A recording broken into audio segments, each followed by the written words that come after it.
إن الذين كفروا سواء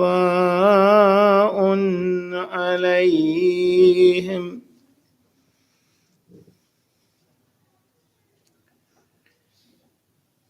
إن الذين كفروا سواء عليهم أأنذرتهم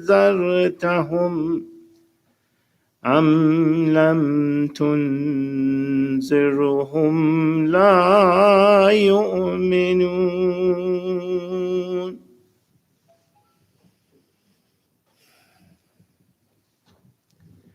ختم الله على قلوبهم وعلى سمعهم وعلى أبصارهم غشاوة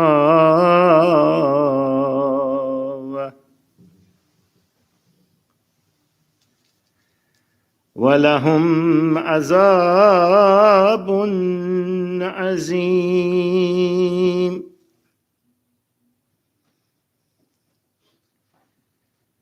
ومن الناس من يقول آمن بالله وباليوم الآخر ومن الناس من يقول آمنا بالله وباليوم الآخر وما هم بمؤمنين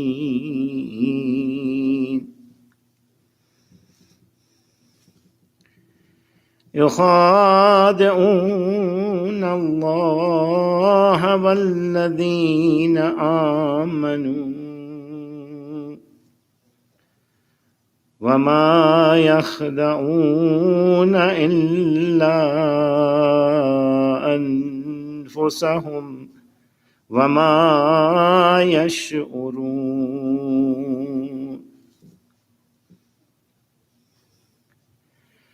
في قلوبهم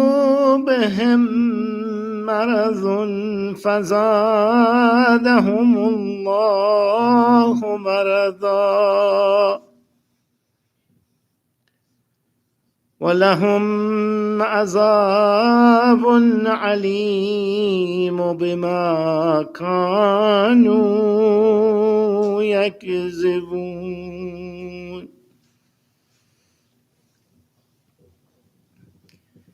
وإذا قيل لهم لا تفسدوا في الأرض قالوا إنما نحن مصلحون إلا أنهم هم المفسدون ولكن لا يشعرون وإذا قيل لهم آمنوا كما آمن الناس قالوا أنؤمن كما آمن السفهاء إلا أنهم سفهاء ولكن لا يعلمون صدق الله العلي العظيم اللهم صل على محمد وآل محمد وعجل فرجه.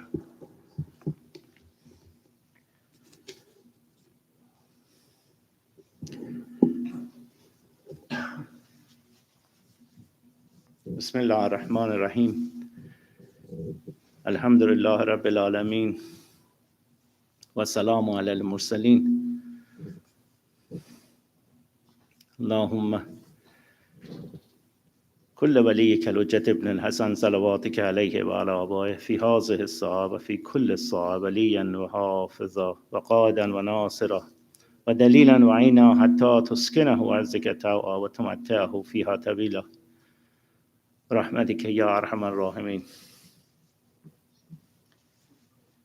Tonight is the eve of Arba'een. I saw the clips of Mu'mineen in Karbala today that they were sincerely, lots of millions of people are commemorating the Arba'een of Abu Abdullah al-Hussein. And the owner of the Majlis is Imam Zamanana. We are all khadim to open this door and be the host of a Majlis for Fatima Az-Zahra alayhim salam and for Ahl Bayt. And I couldn't resist the thinking that there is a riwayah when two women say azan and aqama and start praying, thousands and thousands of angels come from the sky. When other people join and the jama'at goes to 20 to 30 to hundreds to thousands, nobody can count the number of angels that are praying, because that mahfil, that namaz is becoming increasingly, exponentially, because these angels, they come to take the sawab to the sky, to Allah subhanahu wa ta'ala. They are the medium between us and Allah subhanahu wa ta'ala. I remember maybe I was 5, 6 years old, and I overheard my mom tell my dad that let's put his last son in Islamic school, and there he will learn Quran. And I have to remember her and give the blessing to my parents, to my father and mother, for allowing me to learn Quran. So now I can open the Madrasa Abu Abdullah, and for that I truly give them the credit. The reason I mention this, there is lots of parents in here. So your action when at home you listen to Quran and you read the tafsir and you read at least the tarjuma translation of it, and your children learn from you. Remember, when we pass away, these children have to read Surah Fatiha for us. Otherwise is an eternity ahead of us that nobody says Fatiha for us, and we are alone in the qabr. And it says, why our relatives, why our children are not coming and offering us a Fatiha at least. Now, Allama Tabatabai is known in many times in his dars when he was doing the teachings, that he stops his teaching and he says, oh people, we have the eternity ahead of us. Do you understand? Eternity is the unlimited time that we have to wait for the Qiyamah. And to know that gives us a sense that there is an urgency to do everything we can to bring our children up, to attend the Madrasa Abu Abdullah. And Ayatollah Behjat was known to say that don't forget Ziyarat Ashura. And at least be curious that what is in Ziyarat Ashura that is so recommended. And so I am curious, I don't know about you, that when I read Ziyarat Ashura, to also read the Tarjumah and see what it says in there that is so important. And today I brought you just a small portion of it. Before I go, the small portion of Ziyarat Ashura, listen to it and go research it. It says, Allahumma ij'alni fi maqami haza min tanaluhu minka salawatun wa rahmatun wa maghfirah. It says, oh Allah, I'm seeking the maqam for Imam Hussein from your tongue, and send him salawat and rahmah wa maghfirah. You notice that if you be nitty-picky, is the person who reads the Ziyarat Ashura is asking Allah from his tongue to say salawat and rahmah and maghfirah to Imam Hussein. And that's why Sirat Ashura in here, Allahumma ij'al mahyayi mahyaya Muhammad wa ali Muhammad, wa mamati mamati Muhammadin wa ali Muhammad. That two sentences, it says it all. That Allah subhanahu wa ta'ala sends salawat ar-Rahman maghfirat to Imam Hussein. And we want to align our life, our mamat and mahd with Imam Hussein and Ahlul Bayt. And we are seeking our livelihood and mamat from Muhammad and Ali Muhammad. That's why we are here. That's why Arba'in is important. That's why A'imma Masumin started with Imam Sajjad, would walk toward Karbala, because Ahlul Bayt didn't get, after the Shahadat, usually when we have somebody who passed away, we get the time to kind of calm ourselves down and do azah for our marhum.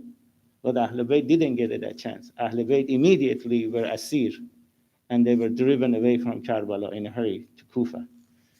So that's why when Yazid told them that you can go back to Medina, they specifically asked to go back to Karbala first, because they wanted to do the azah for Imam Hussein. And they were the first azadar for Imam Hussein. And they got to do the majlis like this privately before they go back to Medina. So I ask Allah subhanahu wa ta'ala to bless you and your families, inshallah. Allah, Imam Zaman, inshallah, is going to reward you for your attempt to be here. Every one of you that are here, believe me, is blessed and got permission to be here because your heart is pure and you do azah for Ahlul Bayt in your house. But it's important that we do it together and we see that other people are like us in our group with us to do azah for Imam Hussein. So inshallah, with that, with the loud salawat for salamati Aqa Imam Zaman, we start our majlis. Allahumma salli ala Muhammad wa ali Muhammad.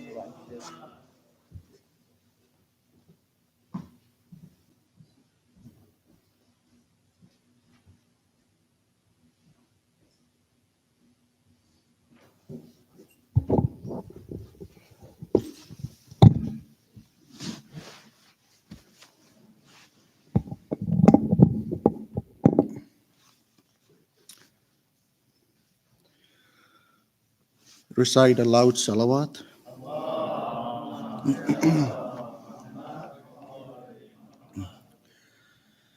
ऐ रात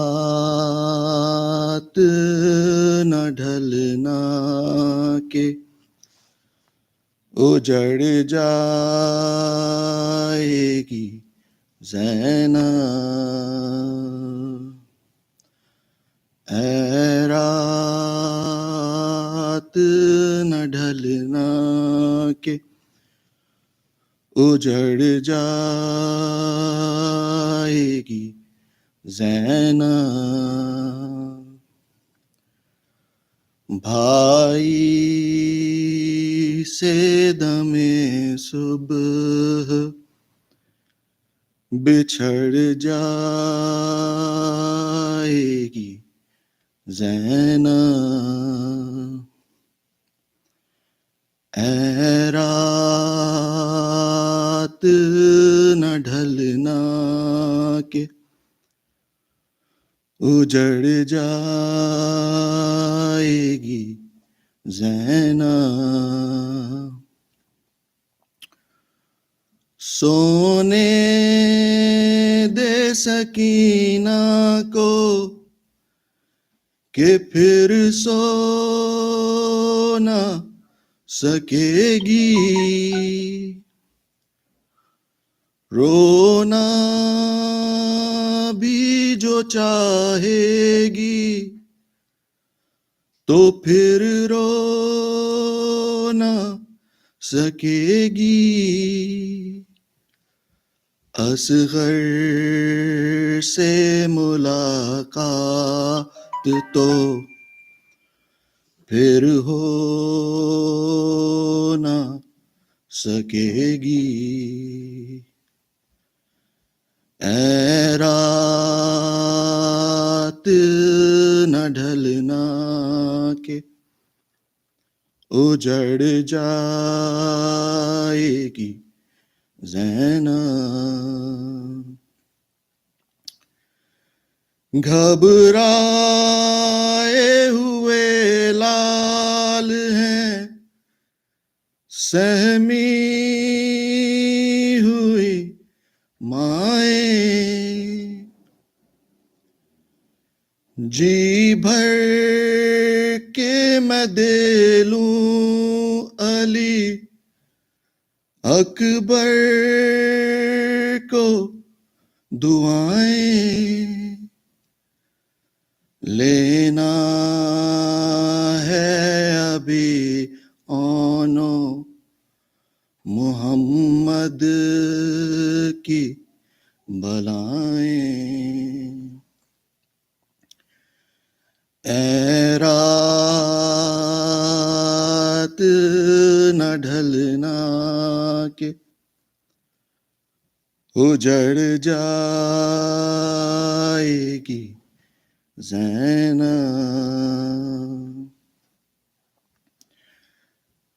اے رات بکھر جا تیرے بس میں ہو جہاں تک، مٹ جائیں گے کل آلے پیمبر کے نشاں تک، باقی ہے یہ منظر علی اکبر کی اذاں تک، اے رات نہ ڈھلنا کہ اجڑ جائے گی زینب، ہر چند کے بچوں کی ابھی پیاس ہے باقی، کچھ آنکھ میں حسرت ہے تو کچھ آس ہے باقی، لیکن میرا بھائی میرا عباس ہے باقی، اے رات نہ ڈھلنا کہ اجڑ جائے گی زینب، باقی ہے ابھی آلے محمد کا سفینہ، بیٹی کے سلانے کو ہے شبیر کا سینہ، جھولا علی اصغر کا جھلاتی ہے سکینہ، اے رات نہ ڈھلنا کہ اجڑ جائے گی زینب، کل کون سنے گا یہ میری آہ بکا بھی، ہوگا تہ خنجر میرے بھائی کا گلا بھی، خیمہ تو کجا سر پہ نہ ہوگی یہ ردا بھی، اے رات نہ ڈھلنا کہ اجڑ جائے گی زینب، اے رات گھڑی بھر کے تو رہنے دے سکون میں، گر جائیں گے ناصر میرے اعداء کی صفوں میں، یہ چاند سے چہرے تو نہا جائیں گے خون میں، اے رات نہ ڈھلنا کہ اجڑ جائے گی زینب۔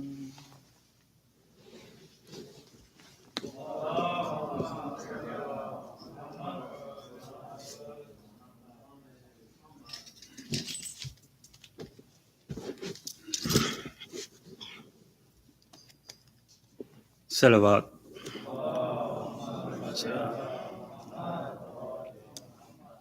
سورہ فاتحہ for all مرمین۔ السلام علیکم ورحمۃ اللہ وبرکاتہ۔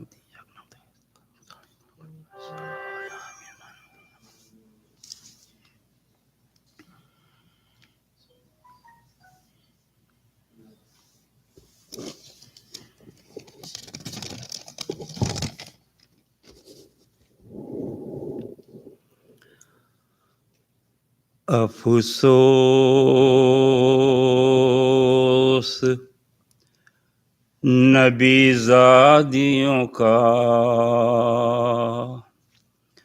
ارے افسوس نبی زادیوں کا، شام میں جانا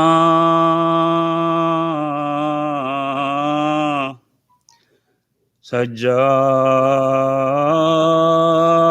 سے پوچھو، ارے افسوس نبی زادیوں کا، شام میں جانا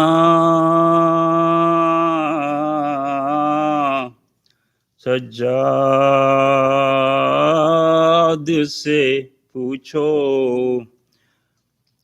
سر ننگے وہ، ہر سر ننگے وہ ماں بہنوں کا، دربار میں جانا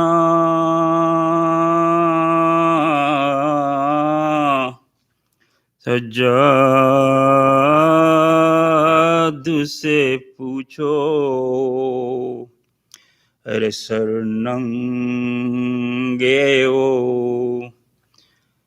اے سر ننگے وہ ماں بہنوں کا، دربار میں جانا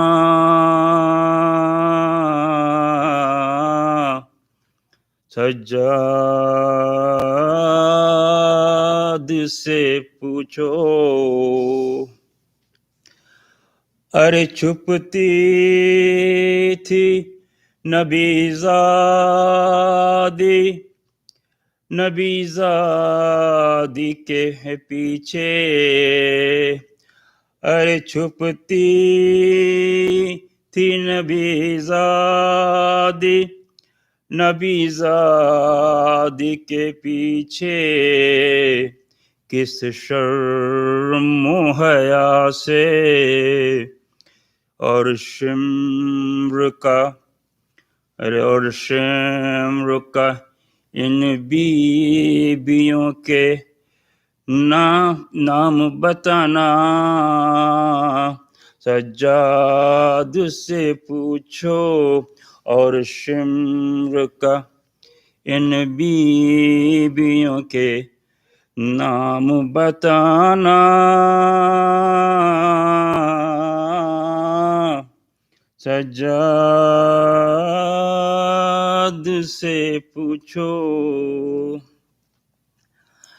ارے بیٹھے ہوئے دربار میں سب چھوٹے بڑے تھے، ارے بیٹھے ہوئے دربار میں سب چھوٹے بڑے تھے، سادات کھڑے تھے، سرتشت میں رکھا ہوا زینب کو دکھانا، سجاد سے پوچھو، سرتشت میں رکھا ہوا زینب کو دکھانا، سجاد سے پوچھو۔ ارے جب دختر شبیر نے زنداں میں قضا کی، ارے جب دختر شبیر نے زنداں میں قضا کی، ارے آفت کی گھڑی تھی، وہ ننھی سی میت بندھے ہاتھ، ارے وہ ننھی سی میت بندھے ہاتھوں سے اٹھانا، سجاد سے پوچھو، ارے وہ ننھی سی میت بندھے ہاتھوں سے اٹھانا، سجاد سے پوچھو۔ ارے وہ شام علم اور وہ تماچوں کی وہ بوچھاڑ، ارے وہ شام علم اور وہ تماچوں کی وہ بوچھاڑ، اور بچی کے رخسار عباس کو رو رو کے سکینہ کا بلانا، سجاد سے پوچھو۔ ظالم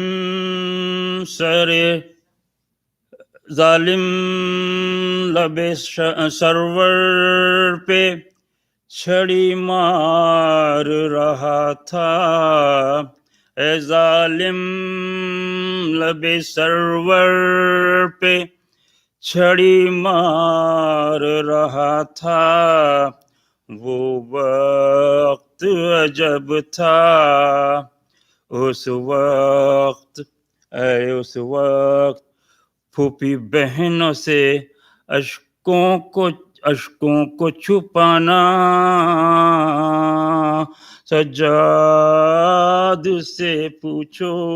ارے اس وقت پھوپھی بہنوں سے اشکوں کو چھپانا، سجاد سے پوچھو۔ سر باپ کا گودی میں لیے مر گئی بچی، اے سر باپ کا گودی میں لیے مر گئی بچی، गश गश कर गए बच्चे मुँह बाप के मुँह पर से सकीना का हटाना सज्जाद से पूछो अफसोस नबीज़ादियों का शाम में जाना अब्बा और सज्जाद से पूछो अरे सरनंगे वो माँ बहनों का दरबार में जाना सज्जाद से पूछो सलवात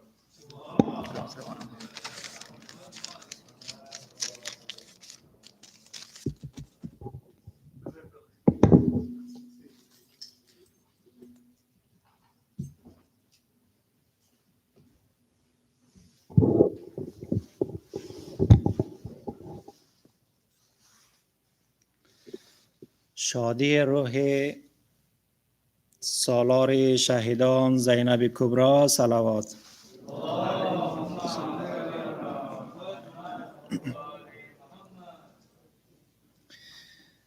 این دل تنگم عقده ها دارد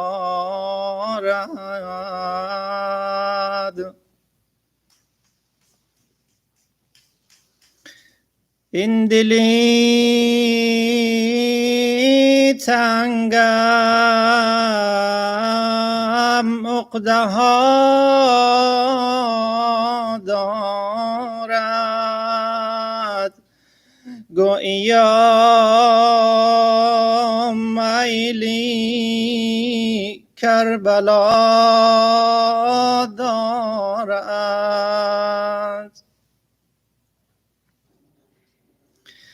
قلب سوزانم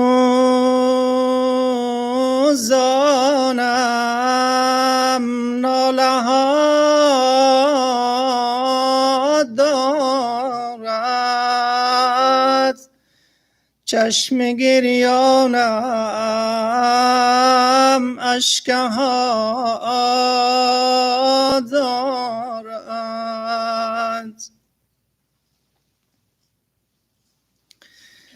این دلی تنگم عقده ها دارد این دلم یارب کربلا خواهد چون حسین نامی دلربا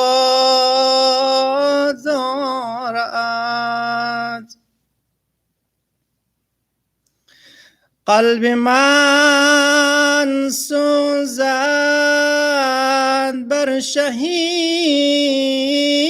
کی فاطمه بهر او عزا دارد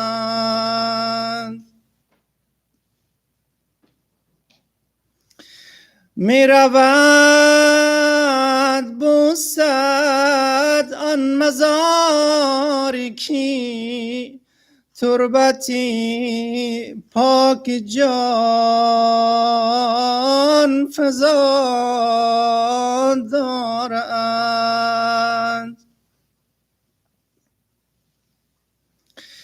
تربتی پاک شاه مظلومان به هر بیماران بس شفا دارد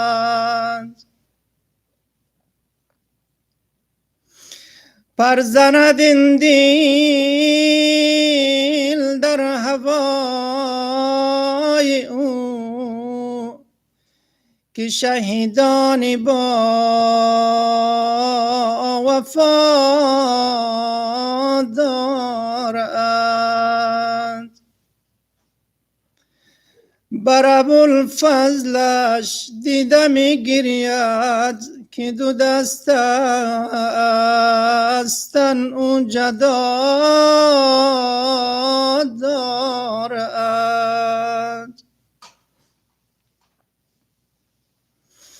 می رود بیند قاسمی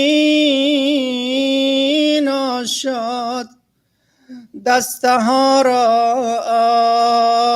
از خون حنا دارد.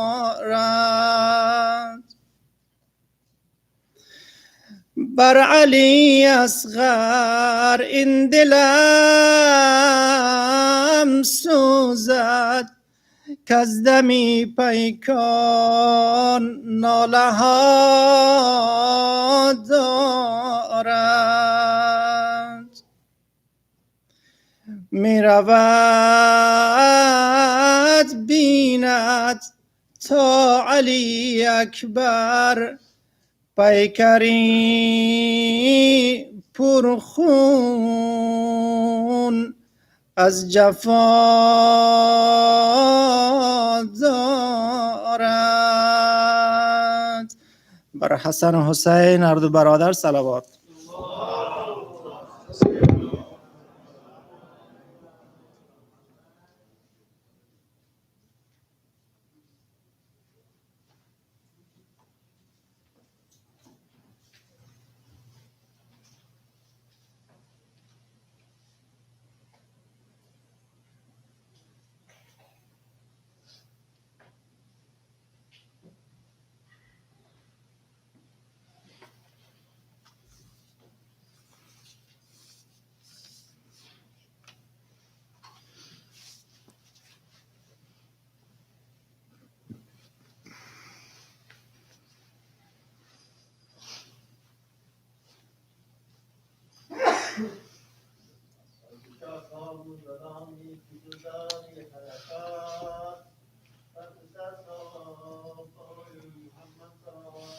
اللهم صل على محمد. بسم الله الرحمن الرحيم. رب اشرح لي صدري ويسر لي أمري واحلل عقدة من لساني يفقه قولي. Brothers and sisters in Iman and in creation, Assalamu alaikum jami'an wa rahmatullahi wa barakatuh. I begin in the name of Allah, the most compassionate, the most merciful. All praise belongs to Him, the one who creates but is not created, the one who sees but is unseen, the one who gives and takes life but is ever living, and the one who gave us the best example for us to follow, the Prophet Muhammad sallallahu alayhi wa alihi wa sallam, and his holy family, peace and blessings be upon them.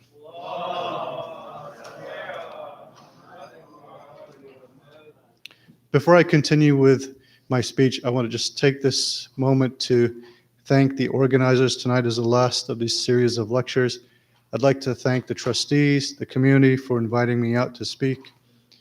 I'd like to in particular thank Dr. Abu Ali, who's right now in Ziyarah. I'd like to thank Kumail Bhai, Kamran Bhai, Nayar Bhai, Imran Bhai. Thank you all for your hospitality. You know, in the Quran, when it says, إِنَّمَا الْمُؤْمِنُونَ إِخْوَةٌ, one of the things that you're reminded is when you go to a different area, and you may not be necessarily familiar with the landscape, the community, when you come across people who share the same love of Allah, the Prophet, and Ahlul Bayt, you realize that there are brothers you have yet to meet. Sallu ala Muhammad wa ali Muhammad.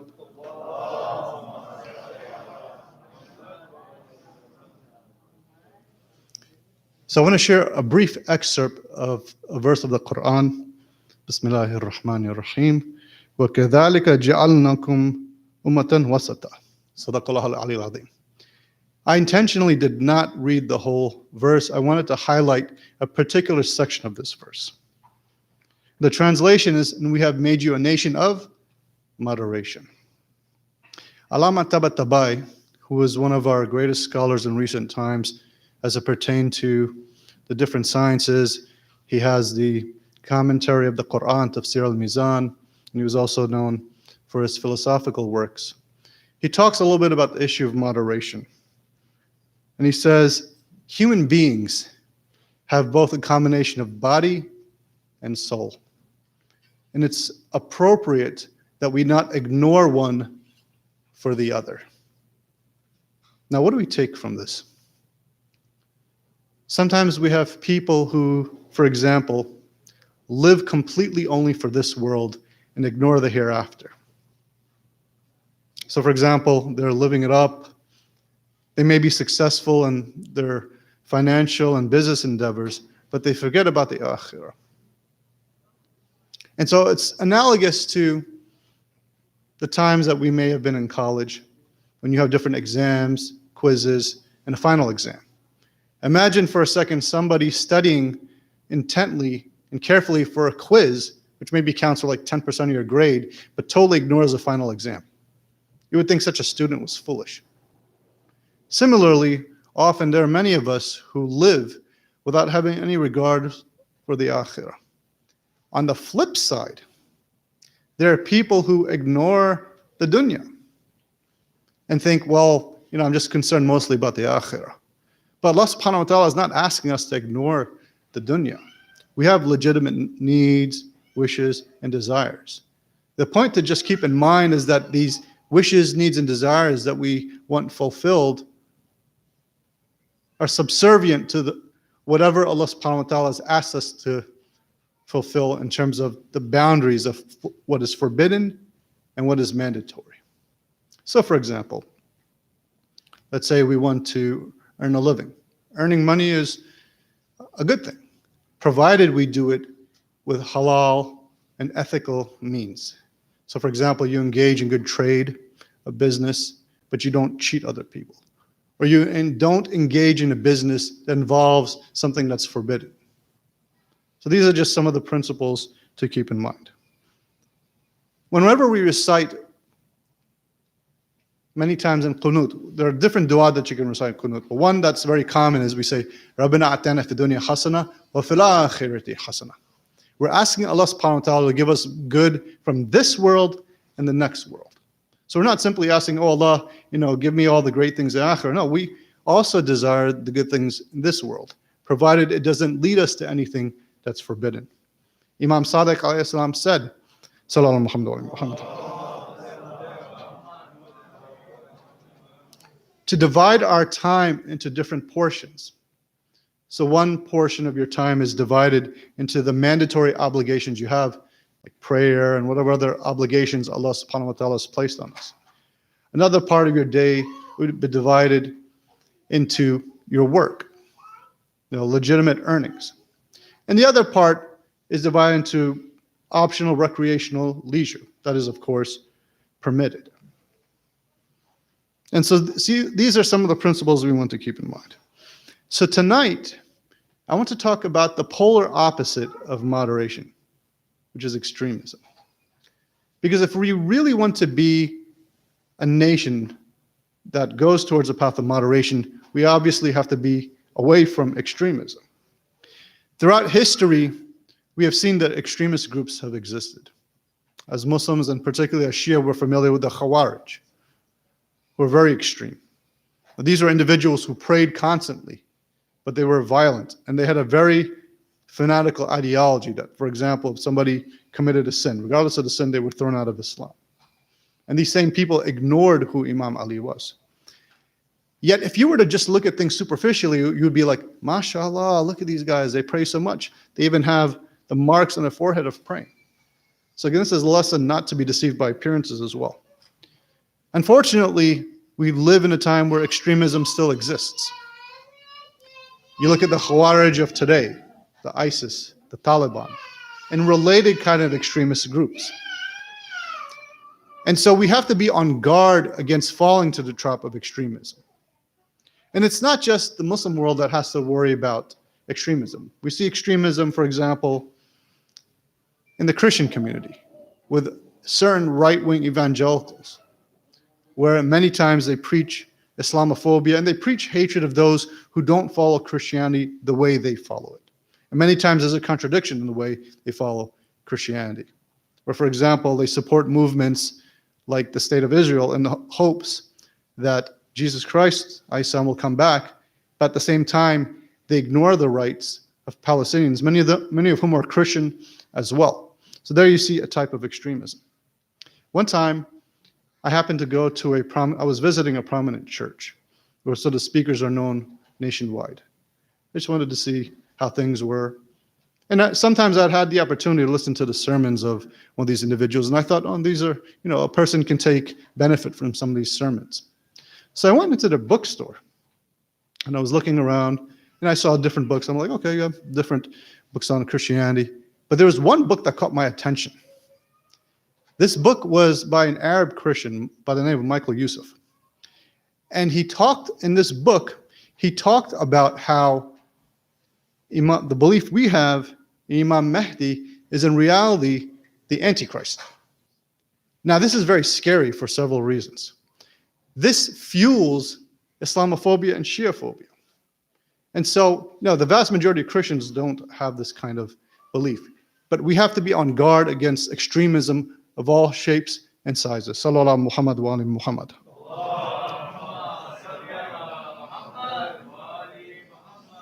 And then you have extremists outside the Abrahamic faiths.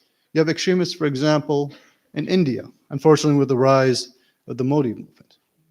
You have extremists, unfortunately, who take the name of Buddhism.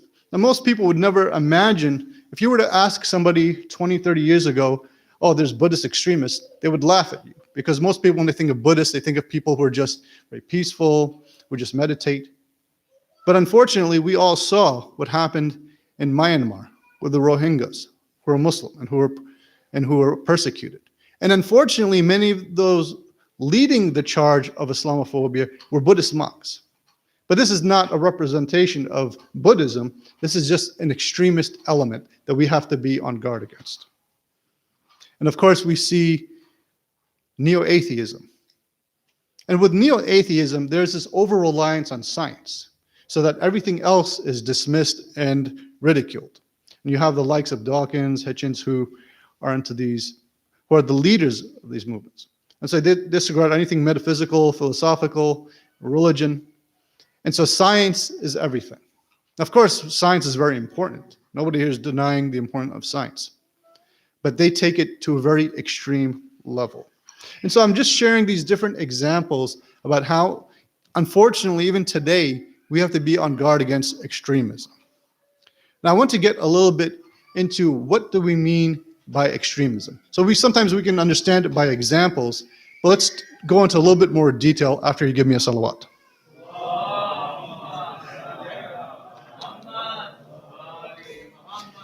Now, the dictionary defines extremism as beliefs and actions far removed from the norm. Now, this definition is a bit problematic. Why? Basically, what it's saying is if there's a certain norm that exists and anyone who goes out that norm, well, then that's what's problematic. But what would happen, say, if let's say we have something we consider extreme, and the majority of people start doing it as a habit? By definition, then that becomes a norm. And so you can see with semantics, it's very easy to abuse this definition of extremism. A more accurate view and take on extremism is a lack of balance. And so there are certain themes that we should take into account when we think of extremism and what that entails. First and foremost is black and white thinking, that there's no grays. The idea like you're either with me, against me. Ignoring one thing in favor of another. Overemphasizing something. Underemphasizing something. Most of the problems that we have in society today and throughout ages can be attributed to some form of extremism. And not necessarily in the way you would think of extremism, but more of a lack of balance, which in essence is extremism. Now, what are some examples? Lavishness versus stinginess. Now, this is a type of extremism. It's a lack of balance. With lavishness, you have people who are reckless, for example, with money. Now, generosity is a very good quality, but lavishness is the extreme of that. On the flip side, you have stinginess. Now, being fiscally prudent is a good quality, but being stingy is a bad quality. It's an extreme. Obsession versus apathy. Obsession has often led people to their doom and to ruin. Obsession can take different shapes and forms. You can be obsessed, for example, with somebody or the member of the opposite sex. You can be obsessed with an idea. These are the types of people, for example, who may have committed suicide in order to hurt someone else because of an obsession. And so obsession can be very, very dangerous. On the flip side, apathy. Apathy is like, I don't care about anything. Now, the danger in apathy is when there are important issues, because you have no interest, no concern, important issues get ignored. When you look at economic systems, you can see a type of extremism. One extreme is something known as communism. Now, with communism, you have the rights of the individual that often are ignored. On the complete flip side, you have laissez-faire capitalism, where sometimes the rights of the individual take precedence where the group gets harmed. So, example, you see monopolies can be formed, there's price gouging, there's all these different types of things. So again, these are just different forms of extremism. There's also, in our social context, there's a type of extremism. Individualism versus extreme collectivism. So what happens in extreme collectivism is the rights of the individual often get overlooked. I mean, the good thing about collective societies and groups are that families look out after one another, societies pay attention to certain things. There's a concern about the general well-being, but the extreme part is when the individuals get hurt. On the flip side, you have rugged individualism. Now, with rugged individualism, what happens is sometimes a society is ignored and it's all about me, me, me. I'll give a very simple example that we see nowadays. This issue of masks. Now, I'm not here to debate the scientific validity of wearing masks, not masks. That's not my job here. What I'm trying to talk about in particular is the reason why some people choose not to wear masks, for example, in places where there's crowds, etc. The reason they give is, oh, it's my right to not have to wear it.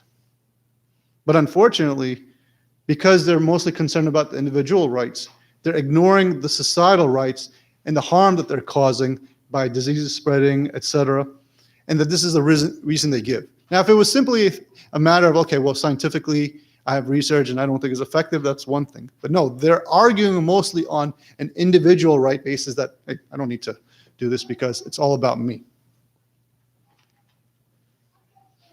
Now, it's important for us as Muslims and followers of Ahlul Bayt to be aware of extremist elements that exist and what leads people.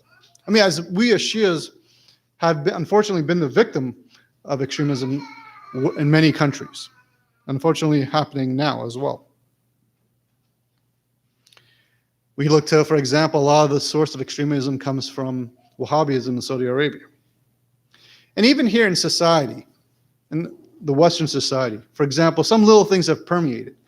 It may not have been the case many years ago, where among different schools of thought, there wasn't this attention to extremism. It wasn't as widespread. But little things have happened here that we have to pay attention to. And in particular, I ask brothers and sisters of other schools of thought to please be cognizant of this as well, because it's very easy to get sucked into this. For example, nowadays, among many Muslim places, you don't see Mawlid, the celebration of the Prophet's birthday. You see this ideology that complete intercession is shirk, and it's completely wrong. And this was not the case years ago. But little by little, these ideas are creeping into the midst of many of the Islamic centers. Another thing is that you see an emphasis on certain individuals. For example, Ibn Taymiyyah, Ibn Qayyim al-Jawzi, Muhammad ibn Abdul Wahhab. Many places are little by little, unfortunately, quote them or adopting their ideas. That's one thing, for example, they may take, if there is anything positive from them, they may take certain things that they agree theologically. But when they're constantly quoting these particular individuals, and this was not the case years ago, this is also a cause for concern. Sallallahu ala Muhammad wa ali Muhammad.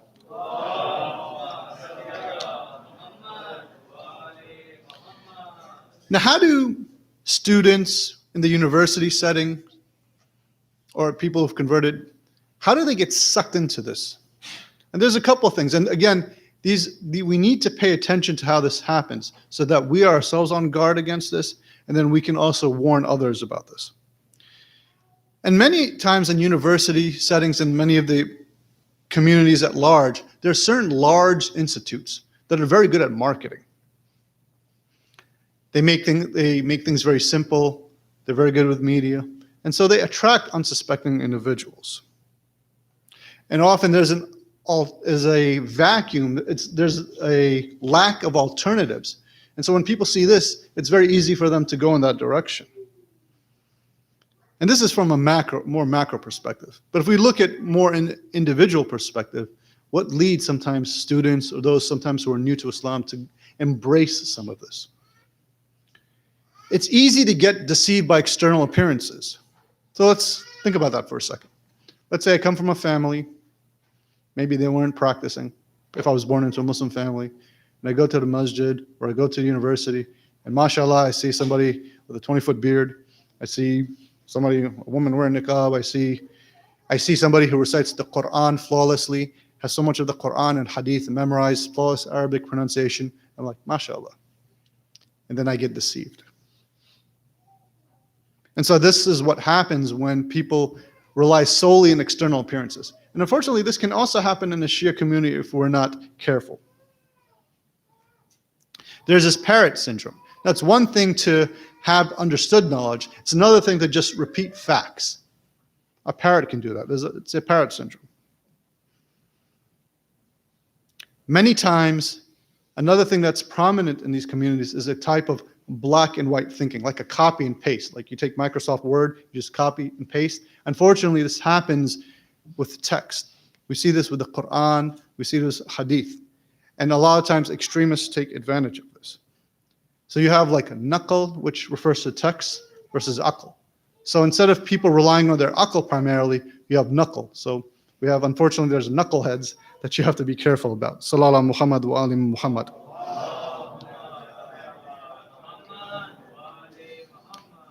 And there's examples where in the Quran things are taken out of context. For example, in a metaphorical way, you see Allah's hand being mentioned, the throne of Allah, the face of Allah. Of course, we know these are all metaphorical, but sometimes people take these very literally. One time, there's a story of one of our Shia scholars in the 1960s, Sayyid Mohsen al-Hakim, was given an invitation to go to one of three places: Iran, Iraq, and Saudi Arabia. Each of the three rulers had invited this scholar to talk and have a discussion and dialogue. And so Sayyid Mohsen al-Hakim thought for a second. He said to himself, I'll take the invitation to Saudi Arabia by King Faisal because this will be an opportunity to have this dialogue discussion on Wahhabism and Shiism and remove misconceptions that people have about Shiism. So he accepted the invitation of King Faisal and he went there. And King Faisal graciously welcomed him, and the people there actually welcomed him as well. But also in the audience, someone who came later was Bin Baz. Many of you might have heard of this person, Bin Baz. He was a Saudi Salafi scholar who was physically blind. And he was known for his hatred of the Shia. And so when Bin Baz found out that Sayyid Mohsen al-Hakim was there, he ignored him. He was very disrespectful. And even King Faisal took notice of this. He said, this is our guest. Why are you treating him like this? He was like, oh, I don't have anything to do with this kafir. And so somehow the issue came up about, the Shia taking the Quran with a certain context and not just taking it as it is. And so Sayyid Mohsen Hakim recited the following verse when this issue came up. وَمَنْ كَانَ فِي هَذِهِ عَمَّا فَهُوَ فِي الْآخِرَةِ عَمَّا وَأَضَلُّ سَبِيلًا. And the translation of that verse is, whoever is blind in this world will be blind in the hereafter and even further astray. Now, the funny thing about that verse is, if we take it literally without any context, it's basically saying, hey, if you're a blind person, here you're going to be blind in the akhirah. So this got Bin Baz very angry and he left. And the audience there, King Faisal and the others, were impressed by Sayyid Mohsen al-Hakim's wit in this. And so this was a start of a type of dialogue that they had. And the last thing that I want to talk about, an example of extremism that happens that we have to be careful about, is when it turns to takfir. Unfortunately, again, we know all too much, being the followers of Ahlul Bayt, that people have done takfir towards us. But this also happens towards Muslims of other schools who don't toe the line of certain people in Riyadh and Saudi Arabia. And so we ask Allah to protect us from extremism, to be on guard against extremism, and to hopefully guide others from not going down that path. Sallallahu Muhammad wa ali Muhammad.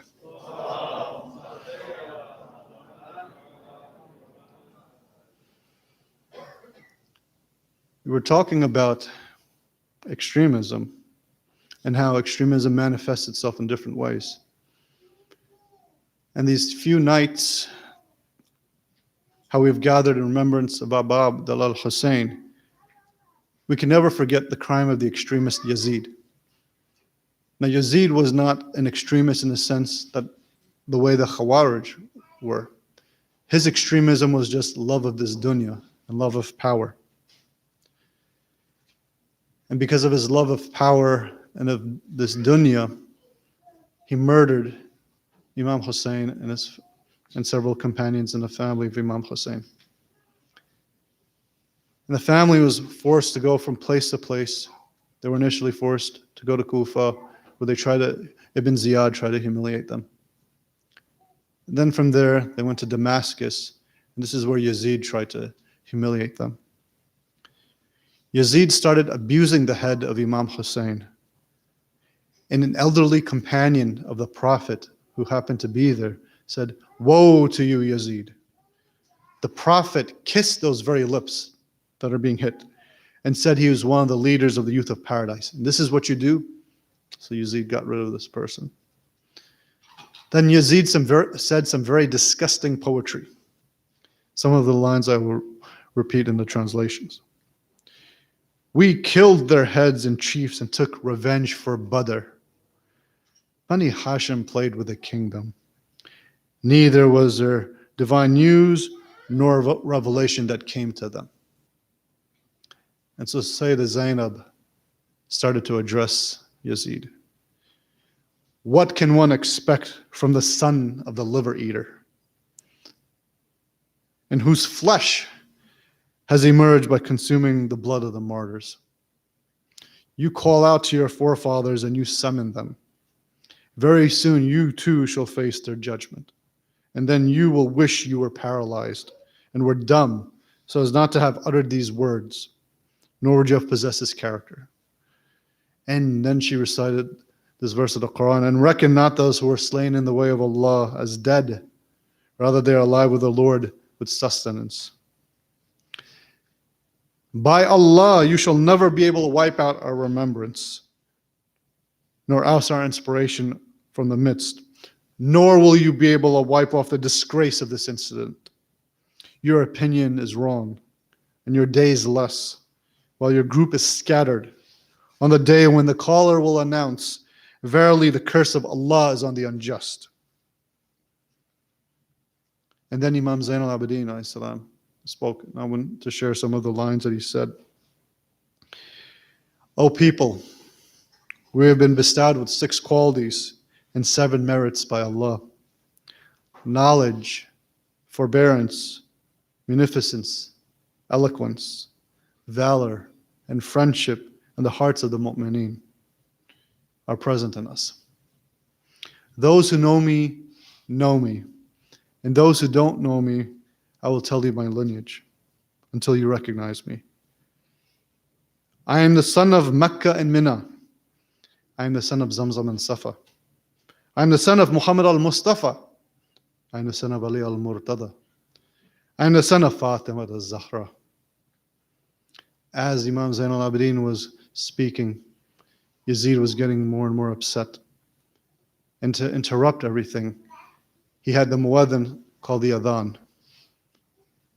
Ashhadu an la ilaha illallah. Imam Zain al-Abidin was like, yes, I bear witness that there's no God. Ashhadu anna Muhammadar Rasulullah.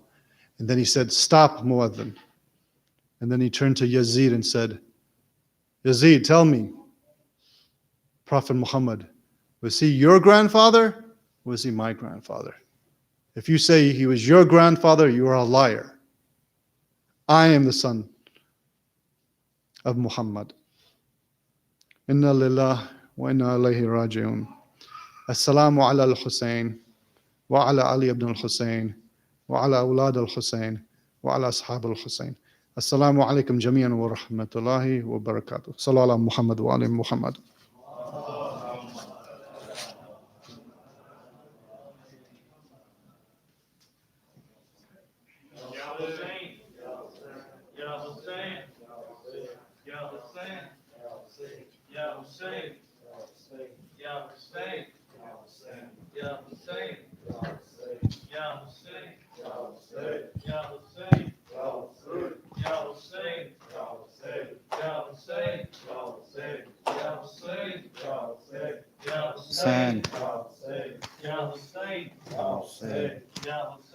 Ya Abbas, Ya Abbas, Ya Abbas, Ya Abbas, Ya Abbas, Ya Abbas, Ya Abbas, Ya Abbas.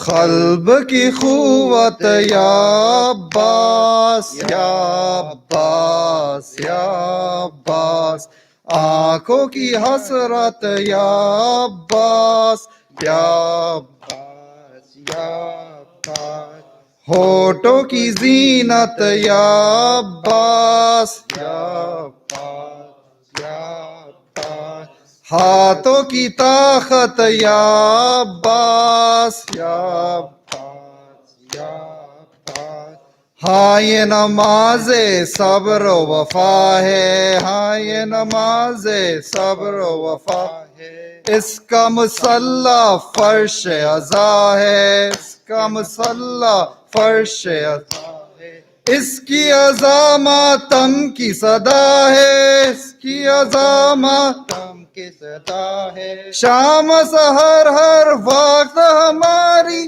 ہے یہ عبادت یا عباس یا عباس یا عباس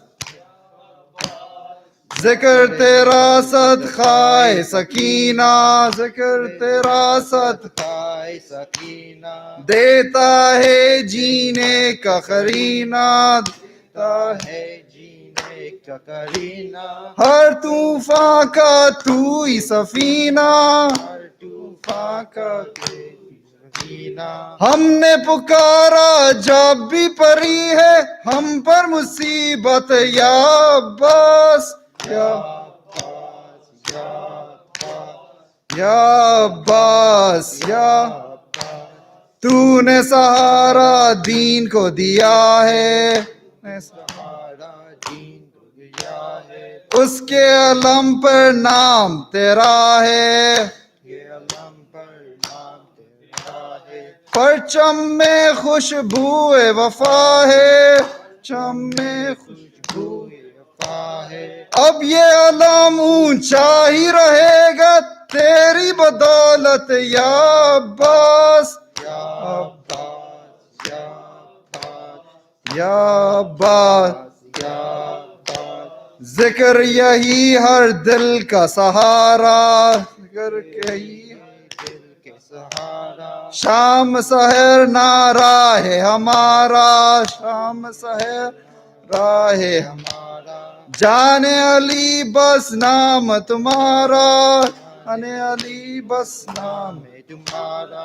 करते हैं हम खुरानी वफा की यूं ही तलावत या अब्बास, या अब्बास, या अब्बास, तू बस या अब्बास, तुझ पे ये मुश्किल सबसे बड़ी थी, तुझ पे ये मुश्किल सबसे बड़ी थी, तुझ पे ये मुश्किल सबसे बड़ी थी, ये मुश्किल सबसे बड़ी थी, हाथ न थे मजबूर तगाजी, हाथ न थे मजबूर तगाजी, कैसे गिरा घोड़े से सिपाही, कैसे गिरा घोड़े से सिपाही, माँ ही बता सकती है एक बेटे की मुसीबत, या अब्बास, या अब्बास, या अब्बास, या अब्बास, मख्तल में लाशें बिक रहे हैं, मख्तल में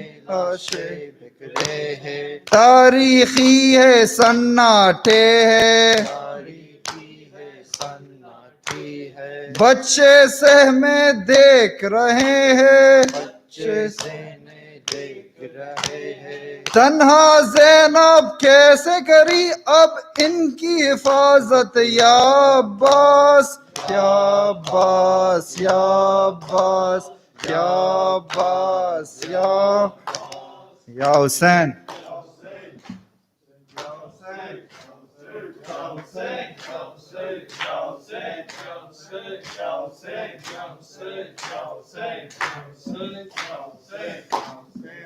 या हुसैन, या हुसैन, या हुसैन,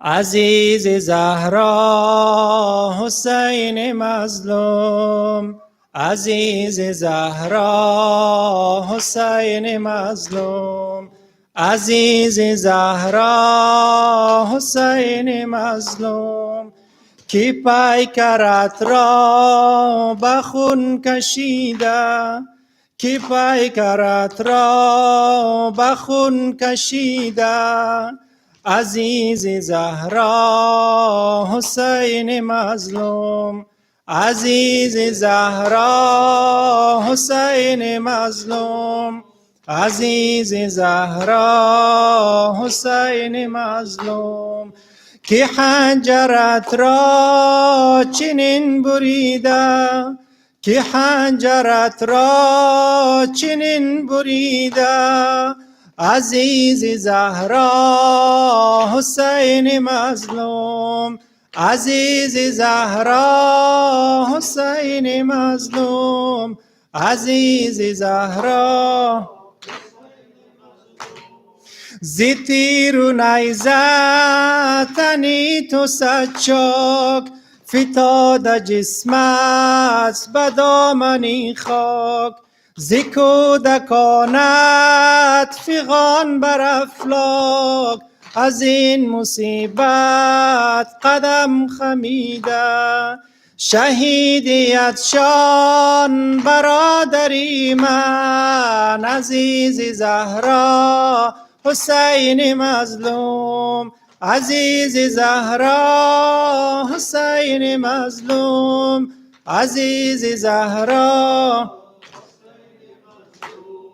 تنی توریان در این بیابان، تنی توریان در این بیابان، کنار اجساد این شهیدان، توی گلی من در این گلستان، با این گلستان خزان رسیده، که حنجرت را چنین بریده، عزیز زهرا حسین مظلوم، عزیز زهرا حسین مظلوم، عزیز منم که ماندم در آرزویت، جوانیم رفت به عشق کویت، که بلکه بینم جمال رویت، نظر نمایم به صرف کویت. شهیدیت شان برادری من، عزیز زهرا حسین مظلوم، عزیز زهرا حسین مظلوم، عزیز زهرا حسین مظلوم. یا حسین.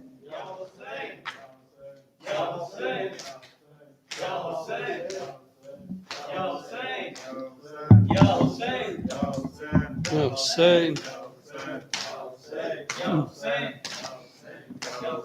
جب ردا سر سے چھنی میں صدا دیتی رہی، تو نہ آیا غازی. جب ردا سر سے چھنی میں صدا دیتی رہی، تو نہ آیا غازی. جب ردا سر سے چھنی میں صدا دیتی رہی، آل عمران کہاں اور زندان کہاں، کہ بہن قید ہوئی تو نہ آیا غازی. جب ردا سر سے چھنی میں صدا دیتی رہی، تو نہ آیا غازی. جب ردا سر سے چھنی میں صدا دیتی،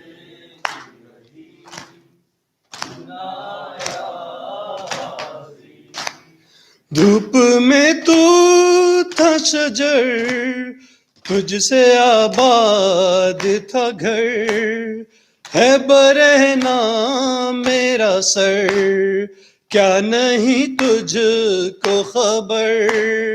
اے علمدار وفا اس بہن کو بخدا، تجھ سے ڈھارس تھی بڑی تو نہ آیا غازی. جب ردا سر سے چھنی میں صدا دیتی رہی، تو نہ آیا غازی. جب ردا سر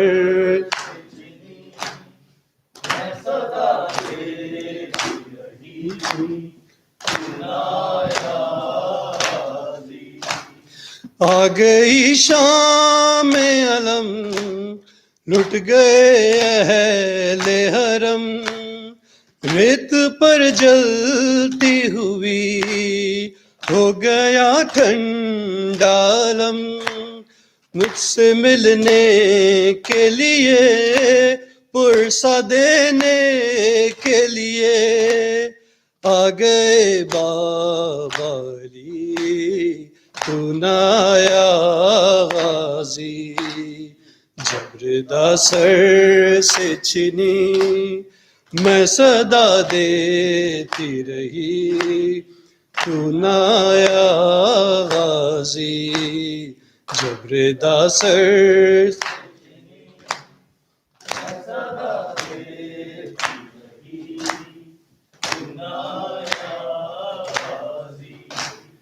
کیا کہوں شعر میرے بردا ہم کو لیے، یہ مسلمان سارے شہر در شہر گئے.